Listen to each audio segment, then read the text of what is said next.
إن الحمد لله نحمده تعالى ونستهديه ونستغفره ونعوذ بالله من شرور أنفسنا ومن سيئات أعمالنا. إنه من يهده الله فلا مضل له ومن يضلل فلا هادي له، وأشهد أن لا إله إلا الله وحده لا شريك له، وأشهد أن محمدًا عبده ورسوله. إخوة العقيدة والإيمان، أوصيكم ونفسي بتقوى الله عز وجل، حيث أمرنا في كتابه الكريم فقال الله تعالى: يا أيها الذين آمنوا اتقوا الله حق تقاته ولا تموتن إلا وأنتم مسلمون. يا أيها الناس اتقوا ربكم الذي خلقكم من نفس واحدة وخلق منها زوجها وبث منهما رجالا كثيرا ونساء، واتقوا الله الذي تساءلون به والأرحام، إن الله كان عليكم رقيبا. يا أيها الذين آمنوا اتقوا الله وقولوا قولا سديدا يصلح لكم أعمالكم ويغفر لكم ذنوبكم، ومن يطع الله ورسوله فقد فاز فوزا عظيما. أما بعد، فإن أصدق الحديث كتاب الله تعالى، وخير الهدي هدي محمد صلى الله عليه وسلم، وشر الأمور محدثاتها، وكل محدثة بدعة، وكل بدعة ضلالة، وكل ضلالة في النار. وإنما قل وكفى خير مما كثر فألهى، وإنما توعدون لآت وما أنتم بمعجزين. يا ربي، قد عظمت ذنوبي كثرة، ولقد علمت أن عفوك أعظم. إن كان لا يرجوك إلا محسن، فمن ذا يرجو ويدعو الآثم.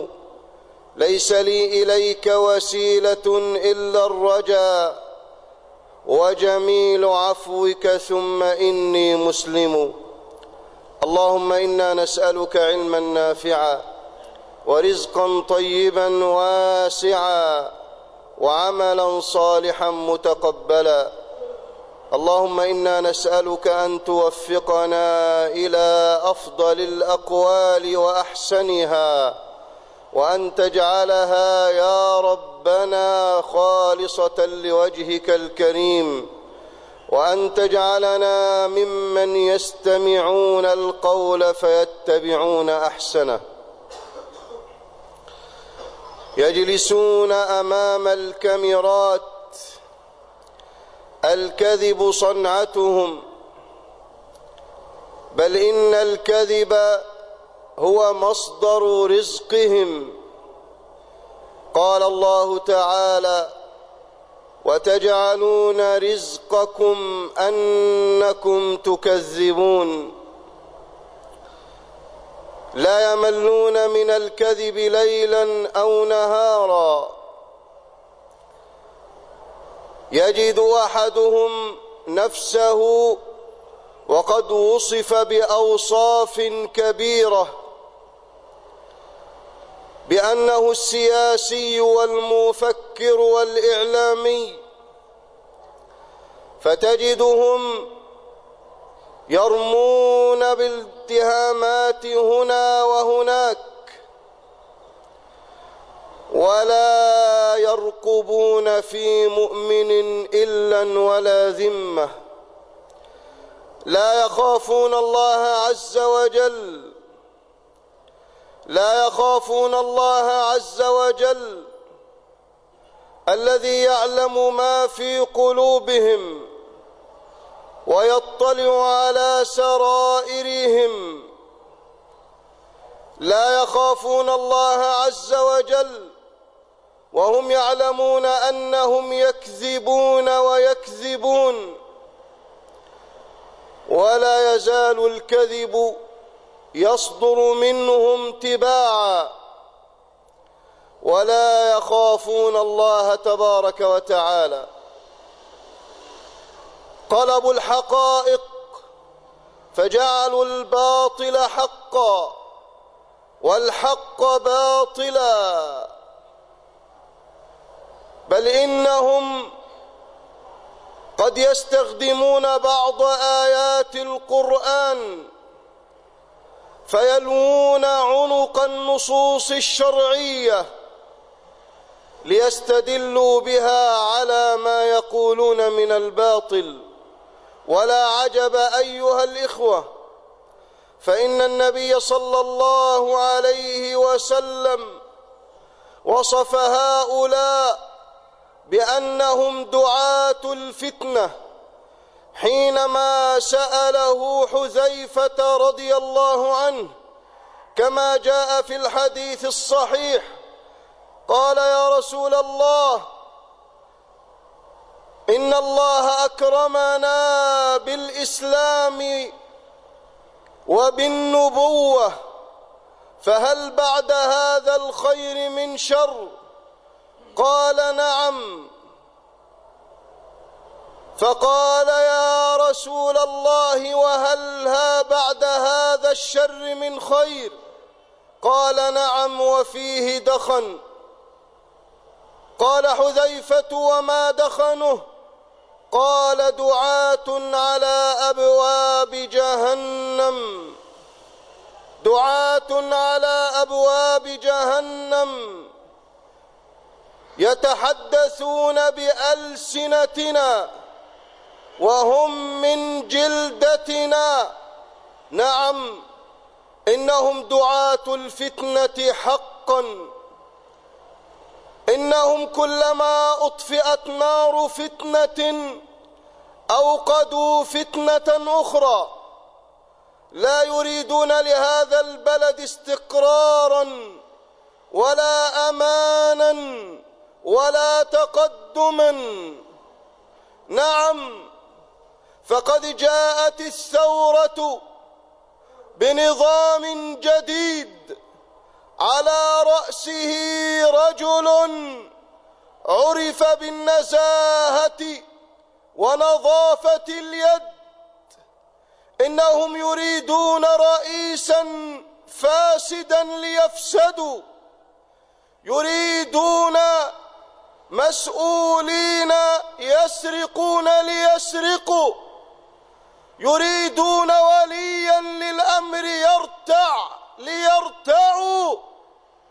ولو رتع الرئيس وفسد وسرق لشفقوا له وهللوا، وكانت كلماتهم تعبر عن تهليلهم هذا ورضاهم بهذا الذي يسرق. ألا يكفيهم ما أخذوا من ثروات هذا البلد وأموال أهله وشعبه؟ ألا يكفيهم ما أخذوا وما حصلوا؟ ألا يكفيهم ما أخذوا وما حصلوا من الثروات الطائلة؟ فهذا وزير خارجية أمريكا الحالي يقول في مؤتمر صحفي معلنا تجميد أموال المخلوع في أمريكا: أتدرون ما أموال المخلوع التي جمدت في أمريكا؟ بلسان الرجل وأمام الكاميرات وأمام القنوات نقلها العالم كله، إلا هذا الإعلام الفاسد الذي لا يريد إلا الباطل. قال الرجل: قد قمنا بتجميد أموال حسني مبارك والتي بلغت 31.5 مليار دولار. 31.5 مليار دولار أودعها المخلوع في بنوك أمريكا وحدها، فما بالك بالأموال التي أودعت في بنوك الخليج أو بنوك أوروبا أو غيرها من الدول. دولة واحدة أودع فيها 31.5 مليار دولار. الدولار الآن يساوي 8 جنيهات مصري، وبحسبة بسيطة أو على الأقل 7 جنيهات، وبحسبة بسيطة تكون ثروة الرجل 200 مليار جنيه مصري. 200 مليار جنيه مصري. ميزانية مصر في عام من أعوامه التي حكمها يدخر لنفسه ميزانية بلد بالكامل تنفق على المؤسسات والمرافق ومصالح الشعب. وبعد ذلك ألا تريدهم أن يدافعوا عن مصالحهم؟ والله إنهم يتشبثون ويتمسكون بمصالحهم ومناصبهم، ثم يدعون لها الشرف أو يدعون لها أنه لا مساس بها أو أنها فوق القانون أو أن هؤلاء لا يسألون ولا يحاسبون، كما صرح بالأمس أو أول أمس رئيس نادي القضاة وهو يقول: لا بد أن يشرع تشريع يمنع الجهاز المركزي من محاسبة القضاة. لماذا؟ لأنهم في نظره طينة أو خلقوا من طينة غير طينة الناس، إنهم علية القوم. سبحان الله. وهل هؤلاء لا يخطئون؟ إنكم كما تعلمون أيها الأحبة أن الخطأ جائز على كل أحد، وليس هناك معصوم في هذه الأمة إلا المعصوم محمد صلى الله عليه وسلم. كل يجوز عليه الخطأ ويصدر منه أن يخطئ ويصدر منه أن يصيب، فكلنا يخطئ ويصيب. بل إن النبي صلى الله عليه وسلم قرر هذه الحقيقة التي يريد هذا وأمثاله أن يقلب شرع الله وأن يغير الحقائق الشرعية التي علمنا إياها رسولنا الحبيب عليه الصلاة والسلام. قال صلى الله عليه وسلم في الحديث الصحيح: كل بني آدم خطاء، كل بني آدم خطاء، وخير الخطائين التوابون. بدل أن يحدث نفسه بالتوبة، بدل أن يحدث نفسه بالرجوع إلى الله، بدل أن يحدث نفسه أن يسامحه هذا الشعب الذي نهب من أمواله وكون ثروته وثروة أولاده وعائلته هو وأمثاله من دم هذا الشعب وماله وعرقه. نعم، بدل أن يحدث نفسه بالتوبة والرجوع إلى الله ويذكر نفسه بالحساب والوقوف بين يدي الله ليسأله أين جمع هذه الأموال ومن أين أتى بها وكيف ينفقها، ولكن القوم يستعلون على الناس ولا يذكرون الله إلا قليلا، كما قال عليه الصلاة والسلام: مثل هذا كالمثل الذي لا يعرف معروفا ولا ينكر منكرا إلا ما وافق من هواه. هذا وأمثاله ظل طيلة 30 عاما لا يفتح ببنت شفة لينطق بها في مواقع الحق.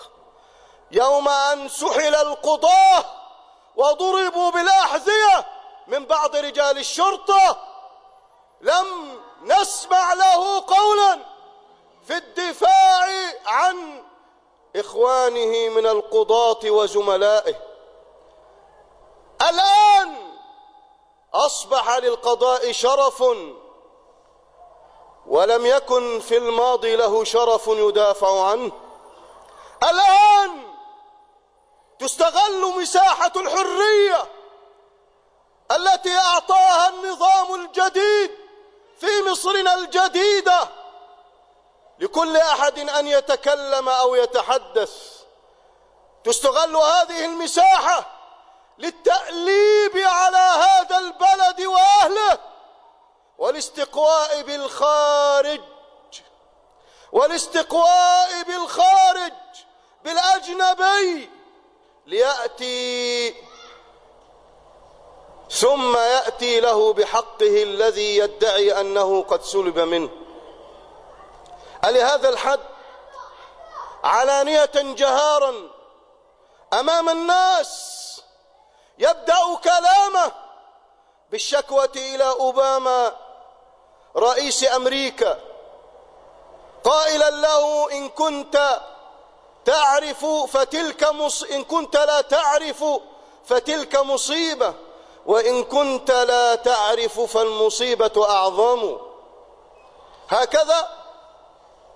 هكذا بدل أن تثق في هذا البلد وأهله والقضاء الذي تدعي شرفه. نعم، هو شريف بأهل الشرف فيه، هو شريف بأهل العدل فيه، هو شريف بأهل النزاهة فيه، ولكن هناك من يلطخ سمعة هذه المؤسسة العريقة، هناك من يلطخ سمعتها ثم يدعي أنه يدافع عن حقوقها، وهو في الحقيقة إنما يدافع عن مصالحه، عن أمواله التي فقدها وسوف يفقدها. يخاف أن يأتي يوما أمام هذا القضاء الذي ينتمي إليه ليحاسب عن الفترة السابقة وما كان منه فيها. يريدون أن يهربوا بجلدهم، يريدون أن يهربوا من تحمل مسؤولية أعمالهم فيما سبق، لا يريدون أن يحاسبهم أحد. سبحان الله العظيم. إن في الإسلام أكبر رأس في الدولة يقف فيقول للناس، أبو بكر رضي الله عنه يقول: أطيعوني ما أطعت الله فيكم، فإن عصيته فلا طاعة لي عليكم. يقف عمر بن الخطاب رضي الله عنه قال إن صلحت فسددوني وإن وججت فقوموني. فيرد أحد رعيته عليه يقول والله يا عمر لو اعوججت لقومناك بحدود سيوفنا. فقال رضي الله عنه الحمد لله الذي جعل في أمة محمد صلى الله عليه وسلم من يقوم عمر بحد السيف. لم يكن هناك أحد فوق القانون الذي هو شرع الله عز وجل في دولة الإسلام. لم يكن هناك أحد فوق المساءلة، بل إن الكل أمام الشرع سواسية، لا فضل لعربي على أعجمي، ولا لأبيض على أسود، ولا لأحمر على أصفر، إلا بالتقوى والعمل الصالح. يريدون أن يقلبوا الموازين، ما زالوا يدافعون عما جنت أيديهم.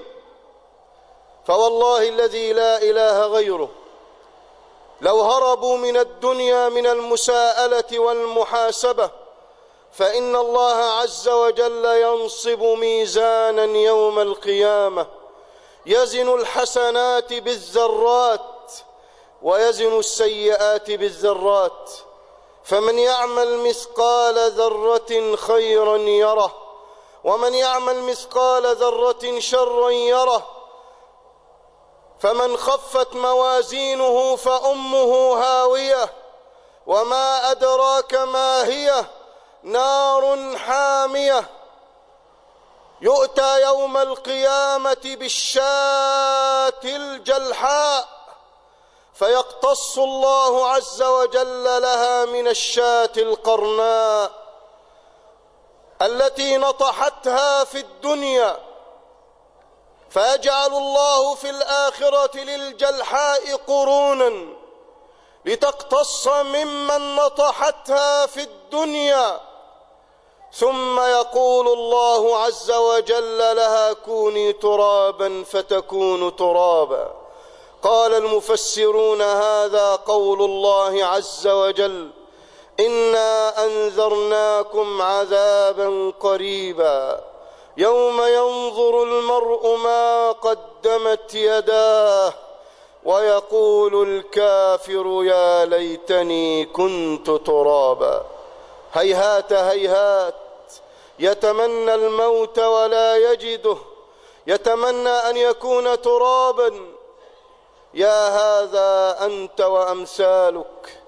إن يوم القيامة شديد حره، إن يوم القيامة طويل زمنه، إن يوم القيامة ليس فيه إلا عمل الإنسان شاهد عليه، يختم على الأفواه والألسن، وتنطق الجلود والأعين، وتنطق الأيادي والأرجل، يوم تشهد عليهم ألسنتهم وأيديهم، يوم تشهد عليهم ألسنتهم وأيديهم بما كانوا يعملون. نعم، ختم على كل الأعضاء، لأن الإنسان يوم القيامة يجحد ما كتبته الملائكة الكرام من أعماله. فعندما يقيم الله عز وجل عليه الحجة بالكتاب الذي كتب وكتبته الملائكة الشهود على الأعمال، فإنه يجحد ذلك وينكره ويقول لا أشهد ولا أقبل شاهدا إلا من نفسي. فيختم الله على لسانه وتنطق أعضاؤه بما كانوا يعملون. أيها الإخوة المسلمون، إن الله تبارك وتعالى أكرمنا بهذه السورة، وكما قلت وأكرر وأؤكد أنها نعمة ومنة من الله علينا في هذا البلد. فما تصور أحد في يوم من الأيام أن هذا النظام البائد سيرحل. ما تصور ذلك أحد ولو كان من أكثر الناس تفاؤلا، بل إن اليأس قد بلغ من النفوس مبلغها قبل الثورة بقليل، ولكنه الفرج الذي يأتي من الله عز وجل العليم بأحوالنا وما بلغ من الظلم فينا وما بلغ الفساد في هذا البلد، واستشرى حتى أصاب كل مؤسسة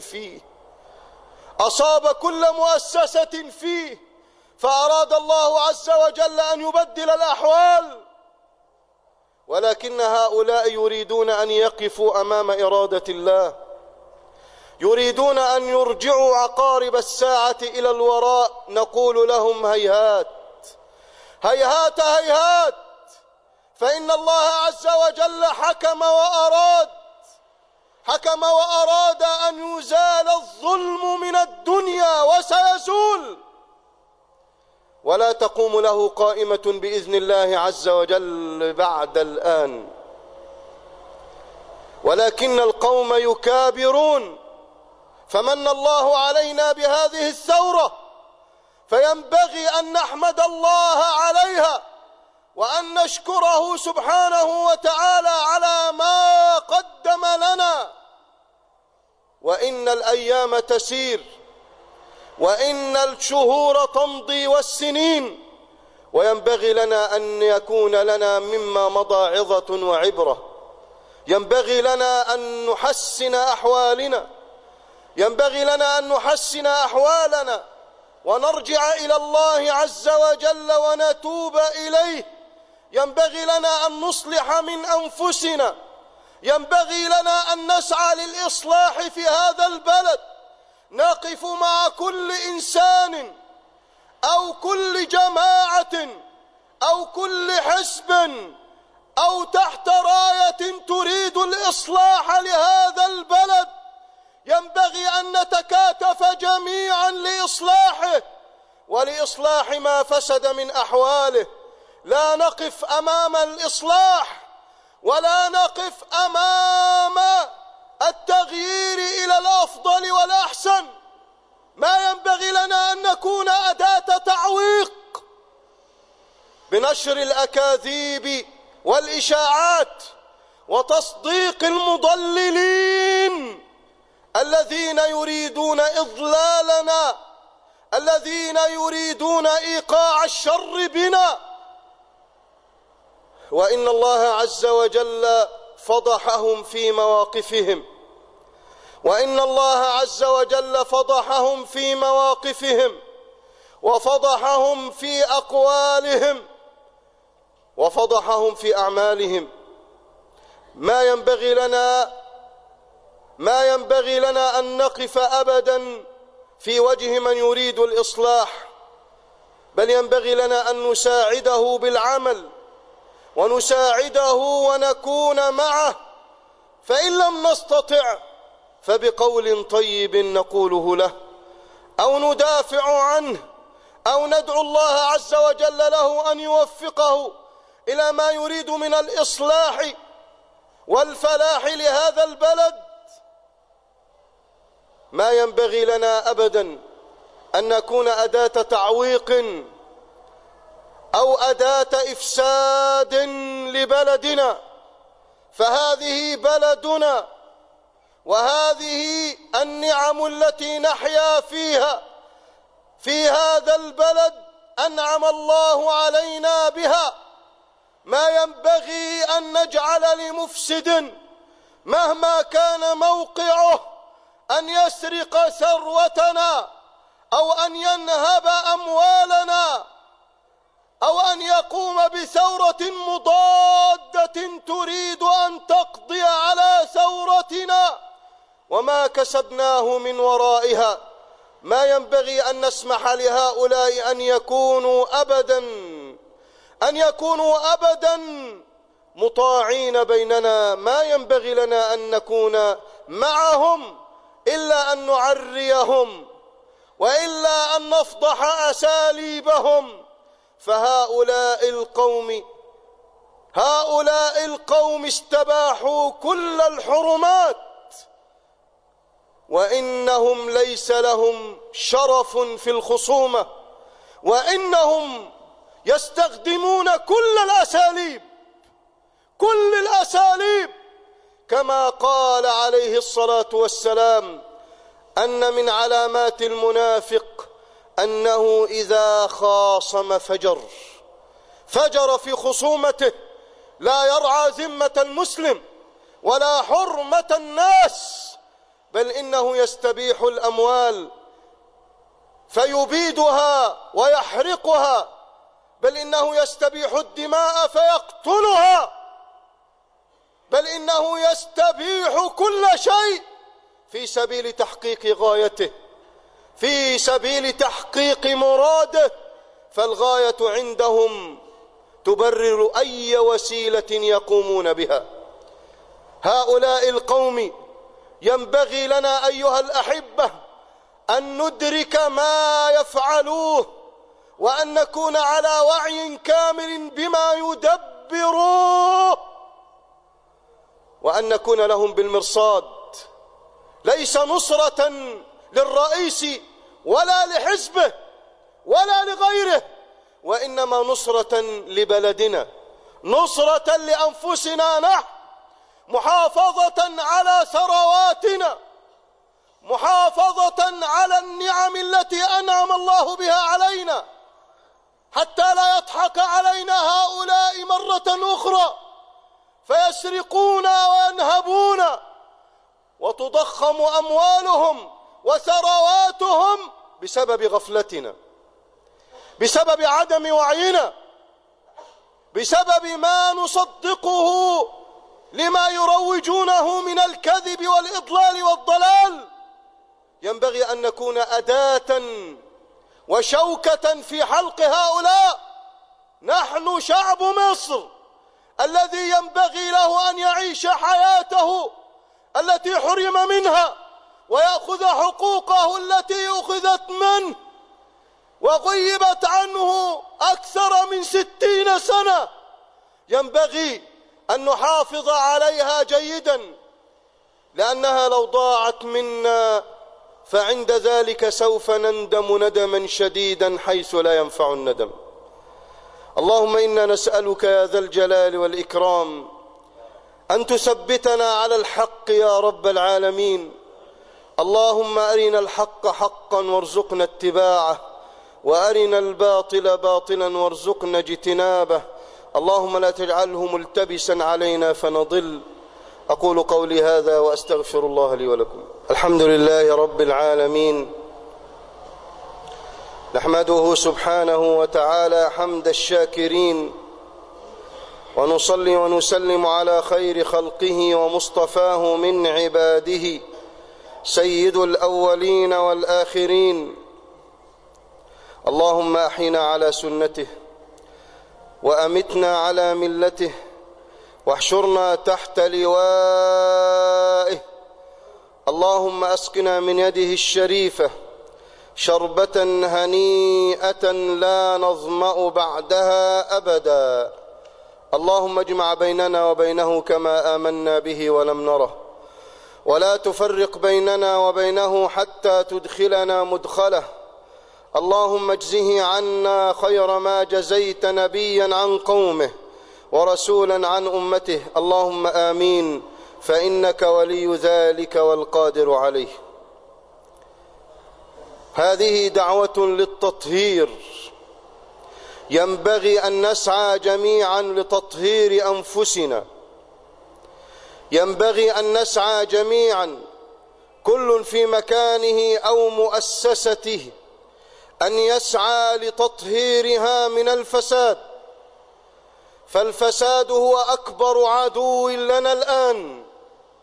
نعم، أقول هو أكبر عدو لنا الآن، الذي ضرب بأطنابه في كل مكان ودخل كل الشقوق، ولم يترك مؤسسة إلا ودخلها. ينبغي للمصلحين، ينبغي للصالحين أن يسعوا إلى إصلاح مؤسساتهم، ينبغي لهم أن يتقنوا أعمالهم، ينبغي لهم أن يسعوا إلى إصلاح أحوالهم. فهذا هو واجب الوقت، هذا هو واجب الوقت الآن الذي ينبغي أن نسعى إليه ونصبر عليه. فالرجل يسعى بكل ما أوتي من قوة ليطهر مؤسسات الدولة، يمضي قدما لا يلوي على شيء، لا يعير اهتماما للسباب والشتم ولا للأكاذيب وغيرها. إن الرجل في قلبه وعقله هدف يريد أن يحققه، نسأل الله عز وجل أن يعينه عليه وأن يوفقه إليه وأن يجعل له البطانة الصالحة التي تعينه عليه وأن يسدد خطاه. ونسأل الله عز وجل أن يمنعه من عدوه، ونسأل الله عز وجل أن يمنعنا جميعا من أعدائنا وأن يقينا مكرهم وكيدهم. أيها الإخوة الأحباب، إن المسلم الحق من يسعى دائما وأبدا إلى إعلاء كلمة الله عز وجل، دائما وأبدا يسعى إلى أن يقدم لدينه شيئا ينصره به. وهؤلاء القوم لا يحبون دين الله عز وجل، مهما زعموا ومهما ادعوا لا يحبون دين الله عز وجل. وهؤلاء القوم لا يريدون التحاكم إلى الشريعة، لأن الشريعة عادلة وستحاسبهم على أعمالهم، لأن الشريعة لا تعرف محاباة لأحد. الشريعة التي أسسها ربنا تبارك وتعالى في كتابه ونطق بها محمد صلى الله عليه وسلم، كما جاء في الحديث الذي في الصحيحين: لو أن فاطمة بنت محمد سرقت لقطع محمد يدها صلى الله عليه وسلم، وحاشاها أن تفعل ذلك، ولكنه عدل الشريعة السمحاء. هؤلاء القوم لا يريدون للدين مكانا بيننا، لأن بالدين تصلح أحوالنا، لأن بالدين ترد الحقوق إلى أهلها. هم لا يريدون للدين مقاما فيحاربون الدين وأهل الدين. ووالله إن غير من يرفع شعار الإسلام، إن غير اسمه لاسم أجنبي لحاربوه. فليست القصة في الأسماء، وليست القصة في الأشخاص، وليست القصة فيما يقولون في أنهم يكرهون هؤلاء الأشخاص أو تلك الأحزاب أو الجماعات، إنما القصة حقيقة في بغضهم للإسلام، في بغضهم للإسلام وحربهم على دين الله عز وجل. وكان إمامهم في هذا المخلوع، وهم يريدون أن يكملوا مسيرته ويكملوا طريقه، ولكن هيهات هيهات هيهات هيهات، نقولها بكل ثقة في الله، أن الزمن زمن الإسلام، وأن الوقت الذي نحياه وما يأتي من المستقبل هو لدين الله عز وجل، وهو لأهل الدين، وهو لأهل الصلاح والتقى. أراد الله عز وجل ذلك، فقد مضى زمن الفساد والمفسدين الذين أفسدوا في الأرض وأشاعوا الفساد فيها في كل مكان، الذين إذا قيل لهم لا تفسدوا في الأرض قالوا إنما نحن مصلحون، الذين قال الله عنهم وإذا تولى سعى في الأرض ليفسد فيها ويهلك الحرث والنسل والله لا يحب الفساد. أيها الإخوة الأحباب، صبر جميل على هذه الفترة الانتقالية التي نحياها، صبر جميل، فإن الخير إن شاء الله قادم لا محالة. نعم، قادم لا محالة، صبر قليل جميل، وتمضي الأيام الصعاب بإذن الله عز وجل، ثم بعد ذلك بصبركم وثباتكم، ثم بعد ذلك بمحافظاتكم على مكاسبكم ودفاعكم عن حقوقكم، دفاعكم أنتم عن حقوقكم ودفاعكم عما اكتسبتموه من وراء هذه الثورة، هو الذي إن شاء الله عز وجل سيجعل لنا مقاما رفيعا بإذنه تعالى في وطننا وبين أمتنا، بل بين العالم كله.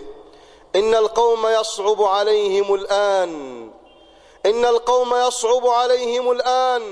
أن يكون لنا رأي ننفرد به في بلدنا هذه، لا يملي أحد علينا إرادته ولا رأيه، لا يملي أحد علينا سياسته، وأنتم ترون الأحداث التي تمر. خذ على سبيل المثال القرض للصندوق الدولي الذي وعدونا به، بغض النظر عن حكمه، الذي وعدونا به منذ أكثر من سنة ويماطلون فيه. أتدرون ما السبب؟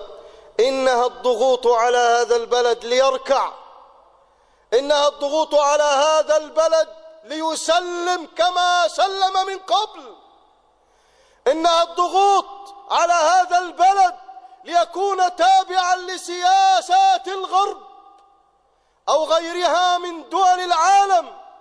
وما هذه المعاداة التي تعادينا إياها بعض دول الخليج إلا صورة من صور هذا الضغط على هذا البلد لكي يسلم الراية كما سلموا.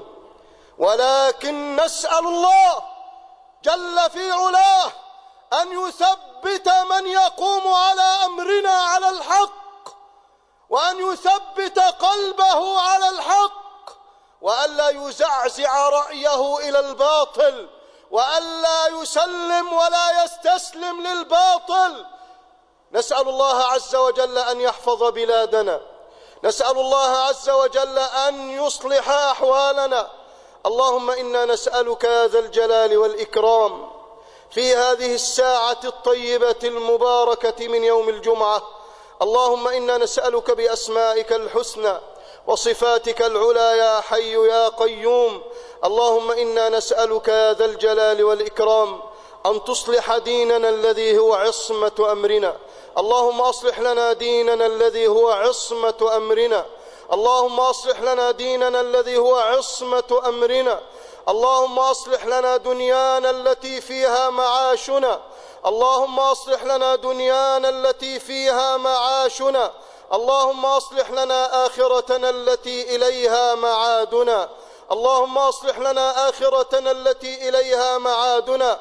اللهم اجعل الحياة زيادة لنا في كل خير، واجعل الموت راحة لنا من كل شر. اللهم أصلح أحوالنا، اللهم أصلح فساد قلوبنا. اللهم إنا نسألك يا ربنا أن تجملنا بالأخلاق الحميدة. اللهم اهدنا لأحسن الأخلاق، لا يهدي لأحسنها إلا أنت، واصرف عنا سيئها، لا يصرف عنا سيئها إلا أنت. اللهم إنا نسألك الهدى والتقى والعفاف والغنى. اللهم أغننا بحلالك عن حرامك، اللهم أغننا بحلالك عن حرامك. اللهم اكفنا بفضلك عمن سواك. اللهم اجعل لأزماتنا فرجا قريبا يا ذا الجلال والإكرام. اللهم إنا نسألك أن توحد صفنا على الحق، اللهم وحد كلمتنا على الحق والصواب. اللهم أرشدنا إلى ما فيه صلاحنا في ديننا ودنيانا. اللهم إنا نسألك أن تثبتنا على الحق يا رب العالمين. اللهم إنا نسألك أن تغفر لنا ذنوبنا وإسرافنا في أمرنا. اللهم فرج عنا وعن المسلمين في كل مكان. اللهم فرج عن إخواننا في سوريا.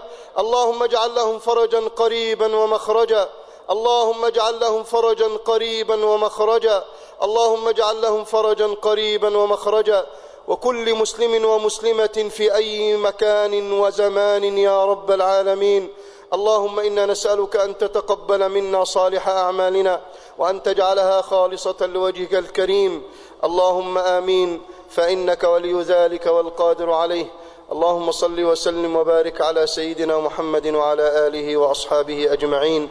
وأقول قولي هذا وأستغفر الله لي ولكم.